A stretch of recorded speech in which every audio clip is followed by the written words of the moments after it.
Autoline Daily is brought to you by Bridgestone, passion for excellence. Here are today's top headlines. Germany warns Europe not to give aid to Opel. Sales in China could slow down considerably next year, or maybe not at all. And a small preview of the LA Auto Show.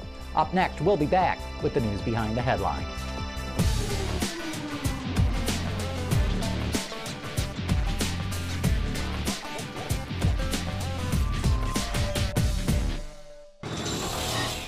This is Autoline Daily for Monday, November 23rd, 2009, and now the news. The Associated Press reports that Germany is warning other European governments not to provide aid to General Motors in exchange for preserving Opel jobs in their countries. The EU is also warning countries not to provide aid in exchange for keeping jobs. Even though Germany had offered to provide GM large amounts of aid if it sold Opel to Magna and preserved jobs in Germany, that was done by the prior German government, which has changed somewhat since the elections a few weeks ago. And speaking of GM, it expects sales in China to slow down considerably next year. According to a report from Gasgoo, GM says sales will only increase 15% next year, which is still a pretty good sales increase. But that's way down from this year's 50% increase. GM expects sales to slow down as the government incentives program comes to an end. And the big topic at the Guangzhou Auto Show this week is whether or not the Chinese government will extend those incentives. Reuters reports there are some signs that it will do just that. Ford announced big investment plans for Brazil. According to the Detroit News, the company will pour $2.3 billion into the country over the next 5 years to upgrade and modernize factories. The money will also be used to invest in future products. The Brazilian market's growing strong, and Ford wants to beef up its presence there. The LA Auto Show opens for press days next week, but here's a preview of a couple of the products that will be grabbing the headlines. Lexus has a redesigned version of its midsize SUV. Among many other changes, the GX460 features a smaller engine than its predecessor, the GX470, but it's more powerful and fuel efficient. A two-wheeled concept will be amongst Honda's reveals at LA. The Personal Neo Urban Transport, or Peanut for short, is a design study for building an ultra-compact, aggressively styled coupe. No photos of this one yet. And speaking of new products, spy shots of what could be the next generation Chevy Aveo has surfaced. According to the Detroit News, this B-segment car is expected to be built in Michigan at GM's Orion Township plant starting next year. And spy shots of the new Audi A7 have surfaced. Edmunds.com Inside Line is running these pics. In profile, the car looks long and low with a sleek body, just like the company's Sportback concept from the Detroit show earlier this year. Like the smaller A5 and BMW's 5 Series GT, the A7 features a dramatically sloping roofline and hatchback access to the trunk.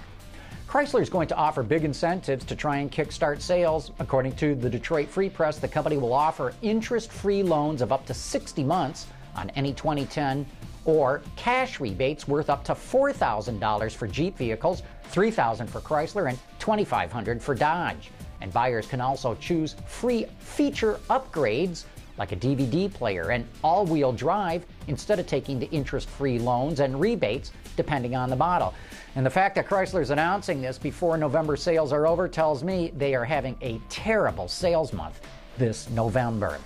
And other numbers have just come in. According to the EPA, Honda is the most fuel-efficient car company in the U.S. with a fleet average of 23.6 miles per gallon. Hyundai Kia came in second with a score of 23.4. Not surprisingly, the Detroit automakers finished in the last 3 spots, but these numbers are just so misleading.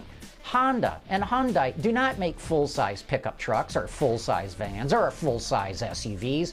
And when you compare apples to apples, light cars to light cars, you're going to find that the big 3 products are very close to Honda and in some cases even score better. Coming up next, we'll take a look at the new Lincoln MKT and how it can park itself.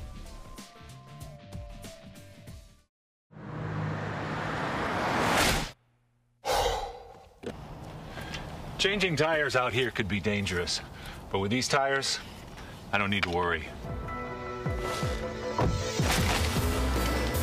Bridgestone. A couple of years ago, Lexus was the first automaker out with a self-parking feature. But I gotta tell you, I could never get that thing to work no matter how long or how hard I tried. So when Lincoln said it was coming out with a self-parking feature, I was mighty skeptical until I got in and tried it. One of the coolest features on the Lincoln MKT is it has this auto parking feature. All I have to do is cruise around looking for a parking spot, push on this auto parking button, and it'll start searching for a spot automatically. When it finds one, it'll tell me that it's got it. So it's telling me to pull forward, now to stop. Now it's telling me to put it in reverse, leave my hands off the wheel, and let it start to back up. Oh my God, is it gonna hit the car next to it? No, it's cleared it. Okay, now I gotta watch through the backup mirror, backup screen, make sure we don't hit the car behind us. Oh my God! Whoa, it's getting close. Okay, now it's warned me to put it in drive, and we'll just, again, leave my hands off the wheel, let it pull forward. It's telling me to put it in reverse again. Again, let it go. Oh my God, we're getting close. It's told me to put it in forward again. Pull forward cautiously. Whoop, put it back in reverse. Okay, it's told me to stop. Now pull forward cautiously. And we're done. And it's in. Beautifully done. Bravo, Lincoln. It's amazing how we kept making the parking spot smaller and smaller, but the MKT was able to squeeze right back into it. A key difference between the Lincoln and the Lexus system is that the Lincoln uses sonar sensors instead of video cameras, and they seem to be much more accurate. Hey, before we go, don't forget to vote for us for the Podcast Awards. Just go to podcastawards.com, scroll down to the business section, and vote for Autoline Daily. Then verify your vote when the email comes in. Thanks. We truly appreciate your support. And that is it for the top news in today's global automotive industry. Thanks for watching. We'll see you tomorrow.